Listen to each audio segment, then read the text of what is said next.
एका बाजूला समुद्र आहे आणि दुसरीकडे देशातली निम्म्यापेक्षा जास्त जमीन म्हणजे रखरखीत वाळवंट आहे. ही परिस्थिती आहे इस्रायलची. या देशात कधी पुरेसा पाऊसही पडत नाही. इस्रायलची लोकसंख्या 1 कोटीपेक्षाही कमी आहे, पण तरीसुद्धा कृषी क्षेत्रातल्या आघाडीच्या 10 देशांमध्ये इस्रायलचं नाव घेतलं जातं. आकाराने महाराष्ट्रापेक्षाही लहान असलेल्या इस्रायलने कृषी क्षेत्रात एवढी प्रगती कशी केली?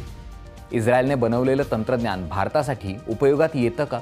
आणि भारत इस्रायलमध्ये कृषी क्षेत्रात आजवर काय काय करार झालेत पाहणार आहोत आजच्या सोपी गोष्टमध्ये. इस्रायलचे शेतकरी पेरणीपासून ते पिकांच्या कापणीपर्यंत वेगवेगळ्या तंत्रज्ञानाचा वापर करतात. प्रगत बी बियाणं, सिंचनाच्या पद्धती, पिकांची कापणी झाल्यानंतर तंत्रज्ञानाचा वापर करून त्यांचं पॅकेजिंग आणि साठवणूकही करतात. शेतकऱ्यांना त्यांच्या मालाचं मार्केटिंग करण्यासाठी सुद्धा इस्रायल सरकार मदत करतं. 1959 साली इस्रायलचे संशोधक सेमचा ब्लास आणि किबुट्स हॅटझेरिम यांनी पहिल्यांदा आधुनिक ठिबक सिंचनाचा शोध लावला. पाण्याची कमतरता असल्यामुळे ठिबक सिंचनाची पद्धत तिथे लोकप्रिय झाली आणि हळूहळू जगभर ठिबक सिंचनाचा वापर व्हायला लागला. अगदी महाराष्ट्रातही तुम्ही हे पाहिलं असेल.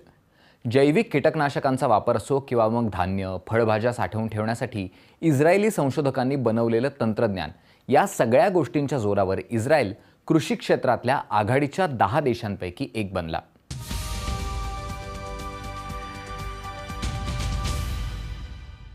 इस्रायलची निर्मिती झाली तेव्हा त्या देशात लोकांना पिण्यासाठी पुरेसं पाणीही नव्हतं.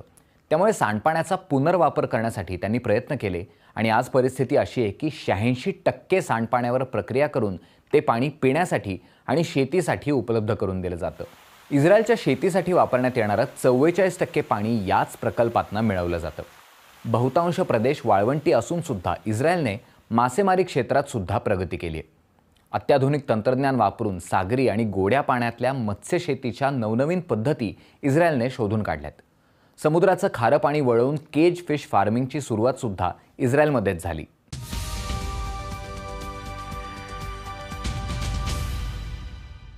इस्रायलच्या कृषी विभागाने दिलेल्या माहितीनुसार उपग्रहांनी काढलेले फोटोज, हवाई पाहणी, देशभरातल्या शेतीची आकडेवारी यांचा वापर करून शेतीत कोणती पिकं घेतली पाहिजेत, कोणत्या मोसमात काय केलं पाहिजे याची माहिती त्या देशातल्या शेतकऱ्यांना वेळोवेळी दिली जाते. टारानिस नावाच्या कृषी क्षेत्रातल्या एका कंपनीचे CEO अयाल करामी म्हणतात की आम्ही हाय रेझोल्युशन कॅमेऱ्याचा वापर करून पिकांचे फोटो काढतो. पिकांच्या पानावर एखादा छोटा कीटक जरी असेल तरी आम्हाला त्याला बघता येतं आणि मग त्या फोटोचा वापर करून तो कीटक कोणता आहे, त्यासाठी कोणती औषधं वापरली पाहिजेत याची उत्तरं मिळवता येतात. त्याचा अहवाल आम्ही शेतकऱ्यांना देतो आणि त्यानुसार शेतातल्या ज्या पिकांवर कीटकांचा प्रादुर्भाव झालाय फक्त तिथेच औषध फवारणी करायला मदत होते. जैविक कीटकनाशकं आणि जैविक खतांचा वापर करून इस्रायलमध्ये रासायनिक खतांचा वापर तब्बल 70% कमी करण्यात यश मिळालं. इस्रायलची लोकसंख्या 1 कोटीपेक्षाही कमी आहे. त्यामुळे अशा परिस्थितीत रोबोट आणि सेन्सर्सचा वापर करून त्या देशात शेती केली जाते.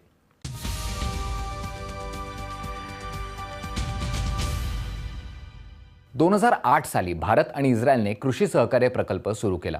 त्या अंतर्गत दुग्धव्यवसाय, शेती तंत्रज्ञान आणि सूक्ष्म सिंचनाच्या विकासासाठी $5 कोटी चा कृषी फंड उभारण्यात आला. भारतातल्या शेतकऱ्यांना इस्रायलच्या तज्ज्ञांनी शेती करण्याच्या फायदेशीर मार्गाबाबत प्रशिक्षण देण्यासाठी देशभरात कृषी विकास केंद्र उभारण्यात आली आहेत. उभी शेती, ठिबक सिंचन, मृदा संधारण अशा गोष्टी या केंद्रांमधून शिकवल्या जातात. महाराष्ट्रात सुद्धा दापोली, नागपूर आणि छत्रपती संभाजीनगर इथं भारत इस्रायल कृषी सहकार्य प्रकल्पाअंतर्गत उभारलेली केंद्र आहेत. 2008ला केलेल्या या करारामुळे हरियाणामध्ये चेरी टोमॅटोचं उत्पादन घेण्यात, महाराष्ट्रातल्या आंब्याच्या बागांचं पुनरुज्जीवन करण्यात मोठी मदत झाली. इस्रायलच्या परराष्ट्र मंत्रालयाच्या अंतर्गत आंतरराष्ट्रीय विकास सहकार्यासाठी काम करणारी माशाव ही संस्था आहे. त्यांनी दिलेली माहिती असं सांगते की या कृषी सहकार्य प्रकल्पामुळे हरियाणात टोमॅटो, शिमला मिरची आणि काकडीचं उत्पादन 5 ते 10 पटींनी वाढलं. पाण्याचा वापर 65% कमी झाला आणि त्यासोबतच खतं आणि कीटकनाशकांच्या खर्चात सुद्धा घट झाली. त्याचप्रमाणे दापोलीतल्या आंबाबाग पुनरुज्जीवन प्रकल्पांमुळे 3 वर्षात उत्पादकतेत तिपटीने वाढ झाल्याची माहिती सुद्धा त्यांनी दिली.